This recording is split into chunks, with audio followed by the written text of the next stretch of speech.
오늘 하나님께서 우리에게 주신 말씀은 예레미야 32장 26절에서 35절까지의 말씀입니다. 구약 1104면에 있는 예레미야 32장 26절에서 35절까지의 말씀입니다.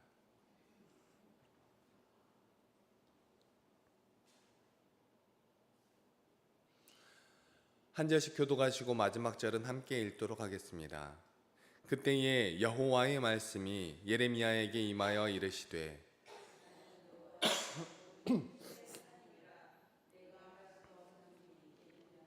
그러므로 여호와께서 이와 같이 말씀하시니라. 보라, 내가 이 성을 갈대아인의 손과 바벨론의 느부갓네살 왕의 손에 넘길 것인즉 그가 차지할 것이라.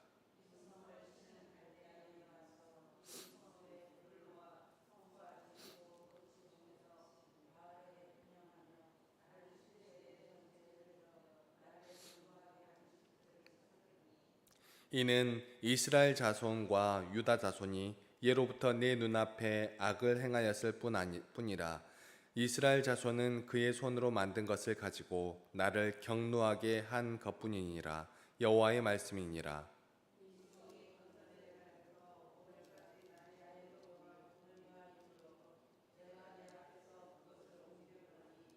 이는 이스라엘 자손과 유다 자손이 모든 악을 행하여 내 노여움을 일으켰음이라. 그들과 그들의 왕들과 그의 고관들과 그의 제사장들과 그의 선지자들과 유다 사람들과 예루살렘 주민들이 다 그러하였느니라.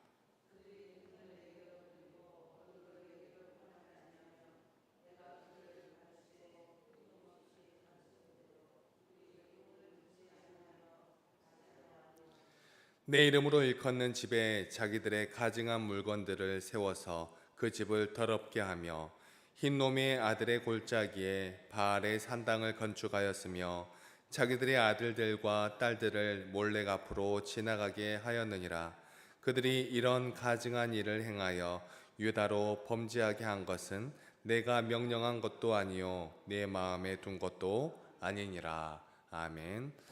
오늘 이 새벽 시간에도 아버지 앞에 나와 기도에 힘쓰시는 여러분을 진심으로 환영하고 축복합니다. 우리는 지금 예레미야의 말씀을 함께 나누며 하나님의 나라인 이스라엘이 그 중에서도 남유다가 멸망해 가는 과정을 함께 보고 있습니다. 오늘 말씀인 예레미야 32장의 말씀은 우리가 그 토요일과 일요일 주일 그리고 오늘에 걸쳐서 이렇게 이어지고 있는데 32장 말씀은 그 전의 말씀과 약간 배경이 달라서 잠시 배경을 설명하고 들어가자면 그 예레미야는 요시야 왕 13년경인 기원전 628년경부터 선지자로 활동한 선지자입니다. 이 선지자라고 하는 사람들은 우리는 이제 하나님의 말씀을 맡은 선지자로 인식을 하면서 성경에 기록되어져 있기도 하고 그러니까 우리에게는 유명한 사람이고 또 훌륭한 그런 사람이지 않습니까? 그런데 그때 당시에 예레미야는 어떻게 보면 아무것도 아닌 그런 사람이었습니다. 그때 당시에 이제 대제사장이 따로 있고 또 기득권들이 따로 있었으며 유명한 사람들이 다 따로 있었다는 것이죠. 선지자라고 하는 사람들 중에도 그 다른 백성들에게 신망을 받고 믿음을 받는 그런 훌륭한 선지자들이 따로 다 있었습니다. 오늘날을 살아가는 우리들의 상황을 예레미야 그 시대를 대입하여 놓고 보자면 오늘날에도 훌륭한 목사님들이 계시지 않습니까? 이찬수 목사님이라든가 여러 가지 여러분 훌륭한 목사님들이 계시는데 이름만 대면 알 것 같은 쟁쟁한 목사님들이 많이 있는데 이름도 알려지지 않은 어떤 목사 한 명 정도 되는 그런 레벨이라고 해야 될까요? 그런 사람 중에 한 명이 예레미야였습니다. 후대에 우리에게 이제 성경으로 기록되어져 있고 하나님께서 말씀하셨다라고 기록이 되어져 있으니까 이것이 우리가 하나님의 말씀이구나 하고 받아들일 수 있는 거지. 예레미야가 살아갔던 그 당시에 사람들은 예레미야를 바라보기에 하나님의 말씀을 맡은 선지자구나. 그런데 왜 사람들이 예레미야의 말을 안 듣지? 이렇게 인식하면 안 된다라는 것이죠. 이름도 없고 알려지지도 않은 어떤 목사 한 명 정도 되는 그런 사람이 예레미야라는 것을 생각하시고, 그렇다고 이 또 예레미야가 무슨 말 주변이 좋아서 말을 잘 한다거나 아니면 뭐 사람들의 마음을 휘어잡을 만한 다른 어떤 능력을 가지고 있다거나 뭐 그런 것도 아니었습니다. 하나님 조금 너무하신 것 같기도 합니다. 하나님께서 사용하시려면 말을 유창히 잘해서 사람들의 마음을 좀 휘어잡을 그런 언변도 좀 주시고 능력도 좀 주시고, 이사야처럼, 그러면 엘리야처럼, 그러면 얼마나 좋았겠습니까? 그런데 꼭 그런 것만은 아니다. 보통 사람들 중에 한 명이 예레미야라는 것을 생각하시고, 하나님의 말씀이 이런 볼품없는 선지자 한 명으로부터도 시작될 수 있구나 하는 것을 생각하시고 말씀 속으로 함께 들어가기를 원합니다. 또 이 예레미야는 기원전 628년경부터 활동을 한 것으로 알려져 있는데, 유대인들 중에서 또 특별히 레위 지파의 사람들은 30세부터 성전의 일을 감당하면서 시작하였습니다. 선지자의 일도 아마 30세 정도부터 시작한 걸로 알고 있습니다. 그래서 아마 요시야 13년경이 예레미야가 그 나이 정도 되었을 때가 아닌가 생각되어지는 것이죠. 그래서 공식적으로 기원전 628년경부터 남유다가 멸망한 586년경까지 약 40년의 기간 동안 활동을 하며 예레미야서의 말씀을 남긴 그런 선지자가 예레미야라는 것입니다. 물론 이 예레미야는 586년에 죽은 것이 아니고 이스라엘 백성들과 함께 이집트 지역으로 이동하여서 바벨론으로 잡혀가지 않고 이집트 백성들과 함께 살아가게 됩니다. 이게 본이든 본이가 아니든 이 부분도 깊게 보면 참 재미있고 또 아이러니한 그런 슬프기도 한 그런 내용을 담고 있습니다. 자신은 백성들에게 바벨론에게 잡혀가는 것에 순응하며 살아가라. 하지만 거기서 소망을 가지고 살아가라. 우리 죄 때문에 우리가 망하는 것이니 회개하고 살아가야 한다. 라고 이렇게 외쳤는데, 정작 예레미야 본인은 다른 사람들에게 갔다고 해야 하나, 아무튼 그런 상황 가운데였지만 아무튼 바벨론으로 끌려간 것이 아니라 자기 민족들과 함께 이집트로 도망하여서 그 이집트 아래쪽에 범람한 그런 지역이 아니고 상 이집트 지역의 자리를 잡고 또 살아가게 됩니다. 지난주에까지는 기원전 609년경부터 왕의 자리에 올랐던 여호야김 왕 때 있었던 일을 담고 있었는데, 오늘 말씀은 예레미야 32장 1절에 보니까 유다의 시드기야 왕 열째해라고 기록을 하고 있습니다. 그러니까 여호야김 다음 왕 다음에 여호야긴 왕 다음에 시드기야 왕인데, 적어도 10수년은 지난 시간이구나라는 것을 생각하시면 좋습니다. 그리고 이 시드기야 왕은 또 약 11년 정도 왕위에 있었습니다. 그리고 나서 바벨론에 멸망하였죠. 그러니까 남유다의 멸망하기 약 1년 전에 있었던 일을 오늘 기록하고 있는 것입니다.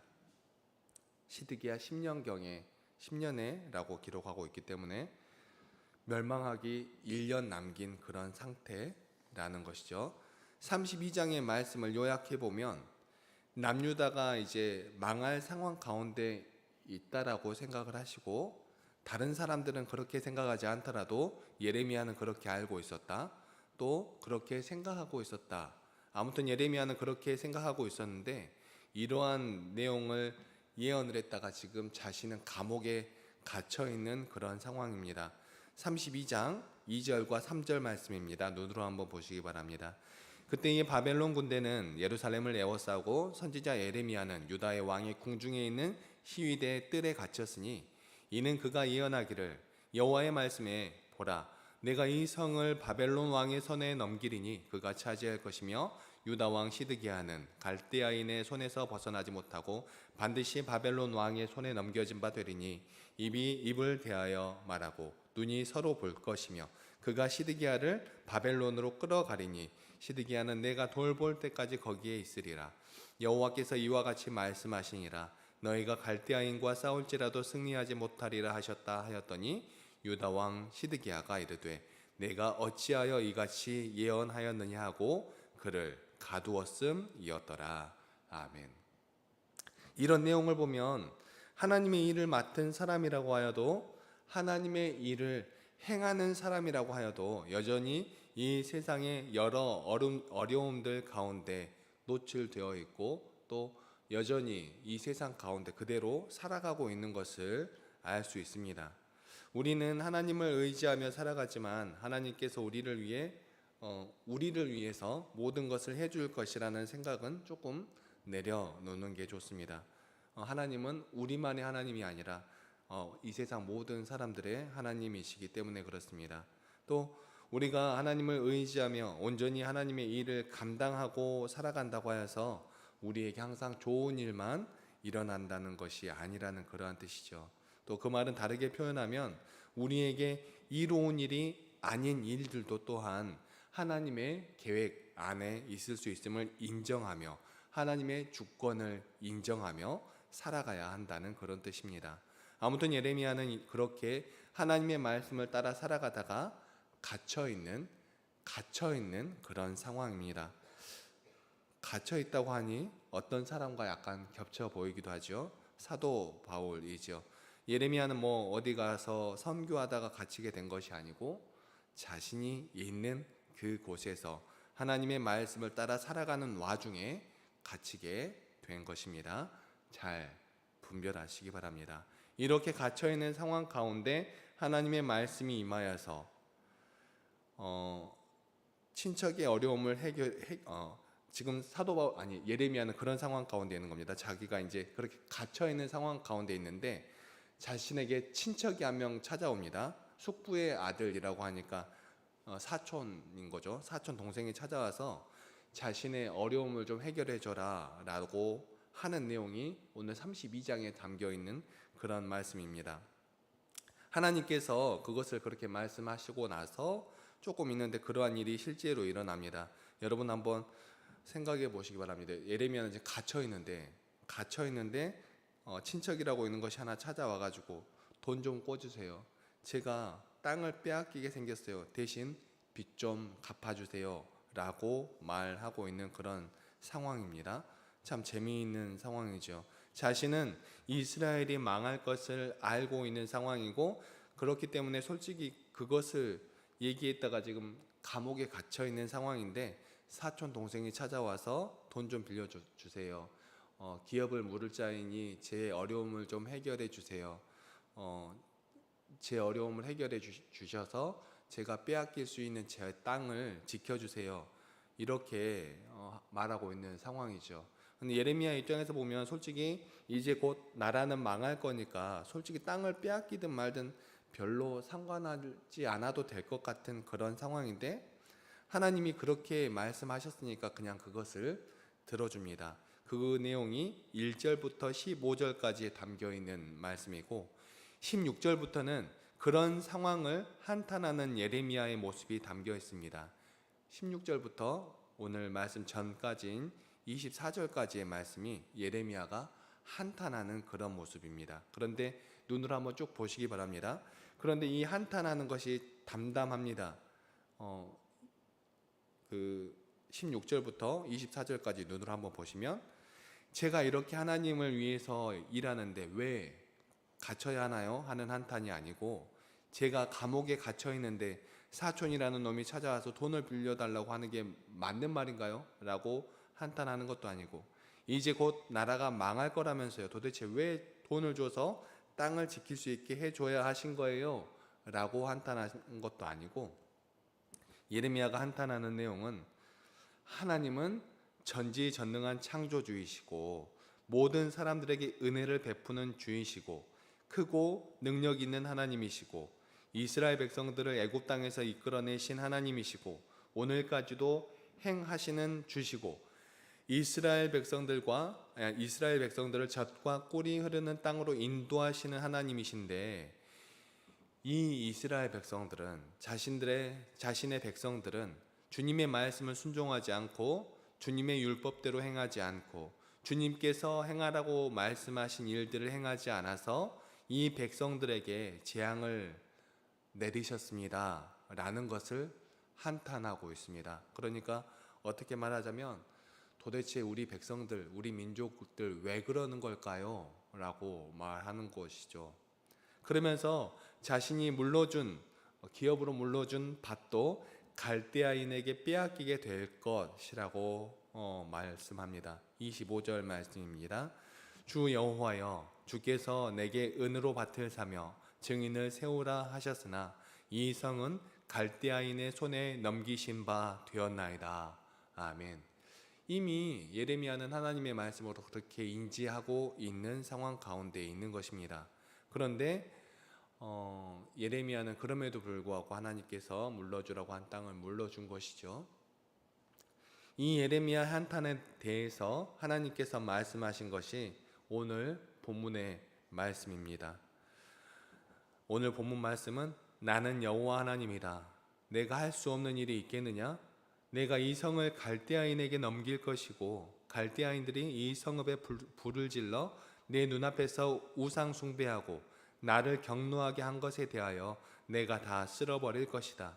유대인들과 유대 왕들과 유대 고관들과 유대 제사장들과 유대 선지자들과 모든 유대 사람들, 모든 예루살렘 주민들이 다 그 대상이다. 그들이 나에게 등을 향하고 얼굴을 내게로 향하지 않고 내가 그들을 끊임없이 가르쳤는데도 교훈을 듣지 않고 받지 않고 내 이름으로 일컫는 집에, 그러니까 성전에 자기들의 가증한 물건들을 세워서 성전을 더럽게 하고 이 아래 골짜기에 바알의 신당을 건축하고 자기 자식들을 우상의 제물로 내어주는 이런 가증한 일을 행하여서 유다로 범죄하게 하였다. 이러한 것들은 내가 명령한 것도 아니고 내 마음에 둔 것도 아니다. 이렇게 말씀하시는 것입니다. 그러니까 하나님의 뜻이 아니다라는 것이죠. 우리는 이러한 기록들을 보고 잘 생각해 보아야 합니다. 그리고 우리는 바른 길을 가야 하겠지요.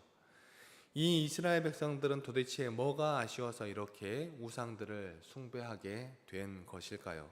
무엇이 부족해서 이렇게 하나님 앞에서 가증한 일을 행하게 된 것일까요?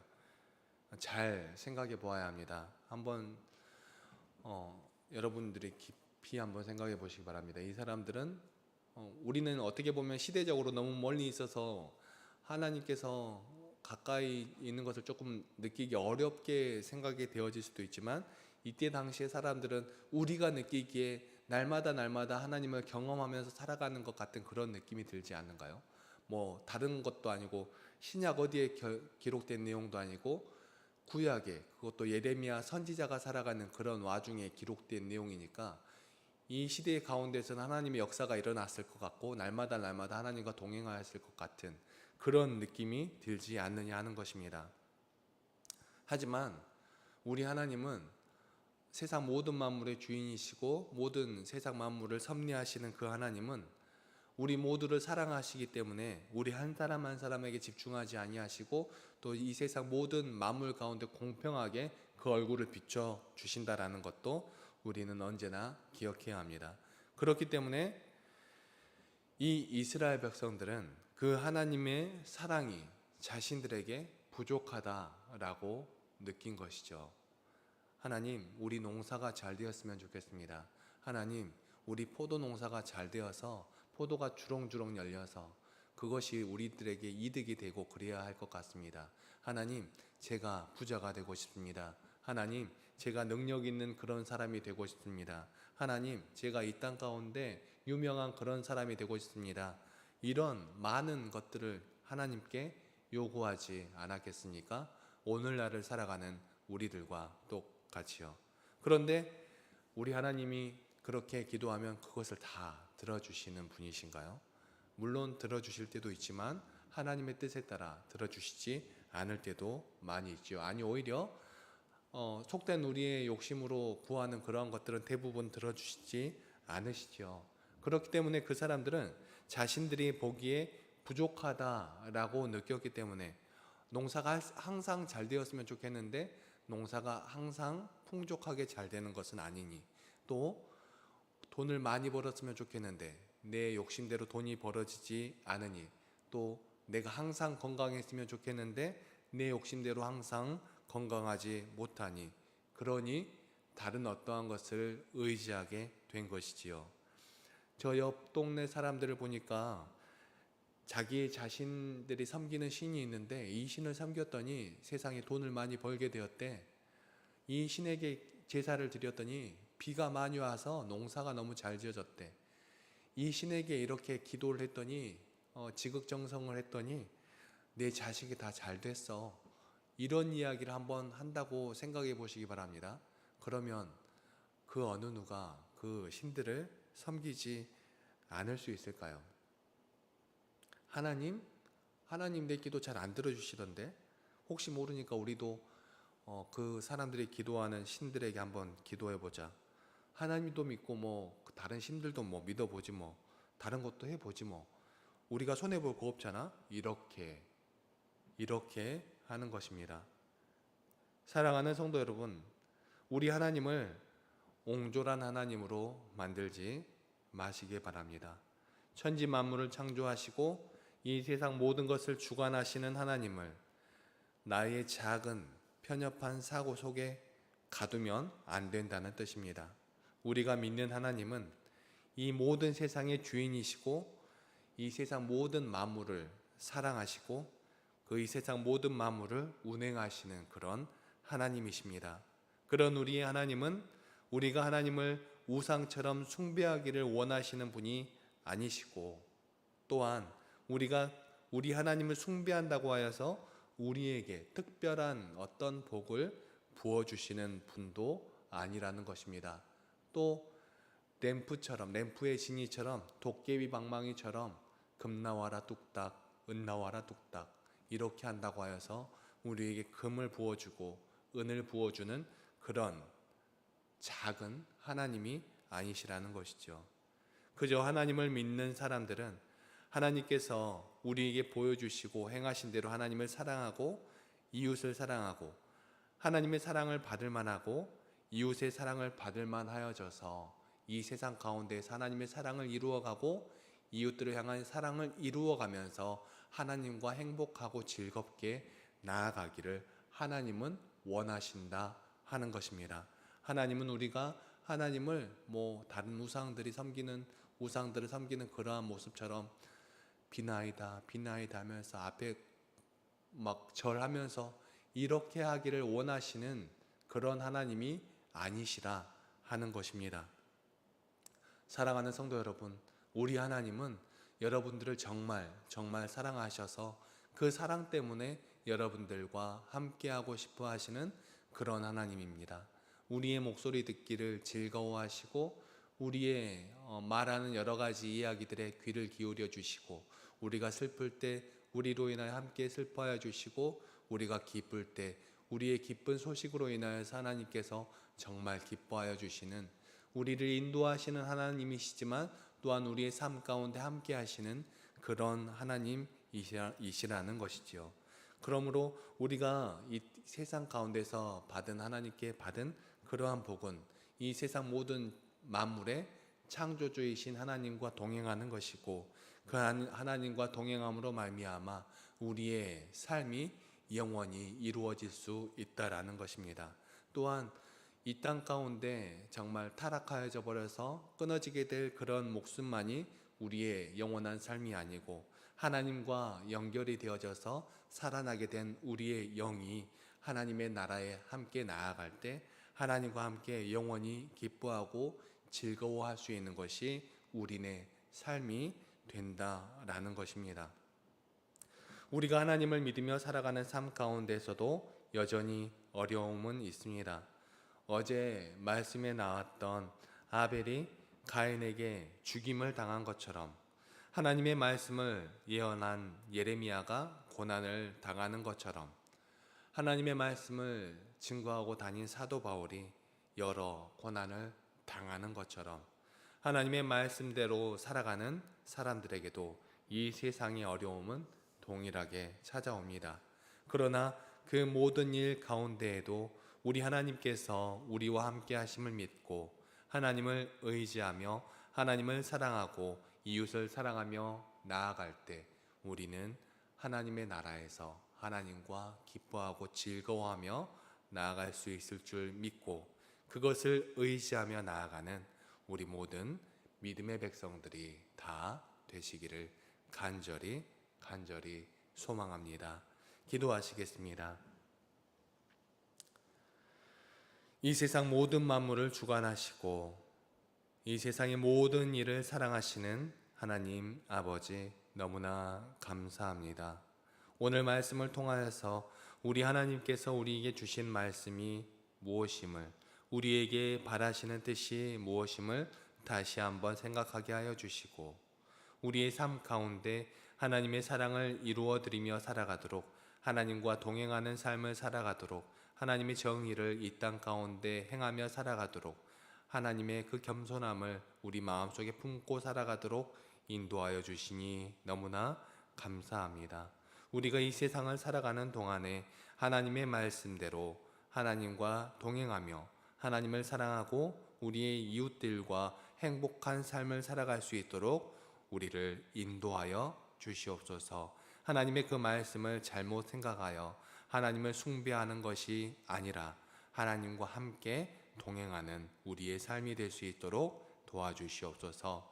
오늘도 우리와 함께 계시며 우리의 길을 인도하여 주시는 우리 주 예수님의 이름으로 기도드립니다. 아멘.